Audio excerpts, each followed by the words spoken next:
mga pamilyang Duterte, pangunguna ni Pangulong Duterte, ay dapat humarap sa sakdal ng extrajudicial killings. Nung ako ay Chief Justice, nakita ko mismo yung mga dokumento, no? At inamin ni General Bato de la Rosa na wala pa silang totoong investigasyon na nagagawa. In fact, ang tagal ng paghintay ng Korte Suprema na isumite nila yung mga investigative reports. At nung dumating, makikita mo, parang yung mga papel na nakita namin ay pare-pareho, may pattern na parang hindi unique crime incidents report or killing incidents report, no? So, ang ginawa ko noon, tinignan ko ng husto yung mga reports, pati ng mga ibang mga international commissions. At yung nakita namin at nahalata namin sa Korte Suprema ay nangyayari noon na pare-pareho ang baril, yung tao na kanan ng kamay na ilagay ang baril sa kaliwa. So parang ang ebidensya ay manufactured talaga. At alam mo, ang ICC hindi basta-basta yan gagalaw. Meron sila talagang nakitang kailangang isunod na procedure. So, ipaharap natin si Presidente Duterte at nakakatuwa na ang sinabi ng DOJ lately, no? Kung hihingi ang Interpol ng tulong, ay magko-cooperate sila. Tulungan po natin ang ating gobyerno at ang ICC na ituloy ang pag-imbestiga kay Presidente Duterte at marami ho siyang kailangang panagutan. Ma'am, ano po masasabi niyo dun po sa mga critics na baka magsasabi na baka revenge to doon po sa dati pong impeachment po sa inyo? Itong pananaw ko, hindi naman po ako nagbago. Pareho, consistent. Hinarap ko yung nangyayaring patayan noon. Naalala nyo yung aking letter noong 2016, ano? Na simula nun ay maaanghang na salita na ang galing kay Duterte na huwag daw sundin ang hudikatura. Pinanindigan ko yun.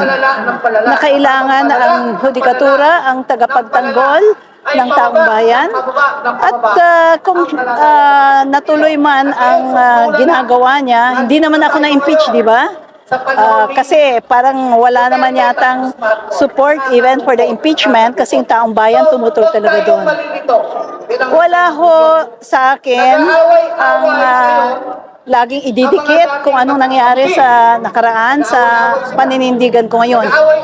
Pareho pa rin ito. Walang pagbabago ni kaunti. Ma'am, ano po kahalagahan po na magkaroon na po ng people power o ng power ng mga tao para po maisulo na po kayo yung impeachment complaint po kay VP Sara? Kailangan ho talagang magtuloy-tuloy na talaga tayo ng paghingi ng accountability. Kasi ito faith community ito.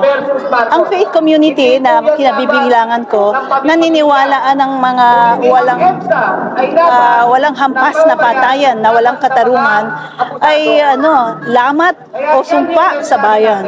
Kailangan natin ng for justice to be restored, and also for our country to be able to rise up again by making sure accountability is practiced until the EJK issue is finally resolved and justice is restored. Maghihirap pa rin ang bayan. Kailangan nating daanan ito, no matter how painful. Parang nabanggit nyo nga po sa speech nyo kanina yung importance po ng faith community. Kano po ba ka-powerful ito para po something na political ay maka-influence? Nakita po natin ang data na sinabi ko kanina. 99% ng taong bayan ay nag-a-identify with a religion. 76% tama ay Katoliko, 18% are other Christians, 6% are Muslims, no? So, ang ibig sabihin, talagang may puwersa kung babalikan lamang talaga ang mga katuruan ni Jesus ng pagmamahal ng kapwa at pagpapahalaga sa buhay. lalo na ng mga hirap na nga sa buhay. Kung ito ang aking sinusulong simula nung ako ay nawala sa Korte Suprema, gisingin ang faith community sa katotohanan na ito. At dahil kailangan integrated yan, may integrity ako doon, ang faith at ang halaga nito sa konstitusyon ay kailangan kong ipaglaban pati nga sa issue ng edukasyon. Ito ang dahilan nun. Walang personalan, edukasyon kailangan guided by the Constitution, by our culture, and our culture says faith is very important. Ma'am, bakit po mahalaga po na ma-impeach na po si VP Sara? Yung panahon?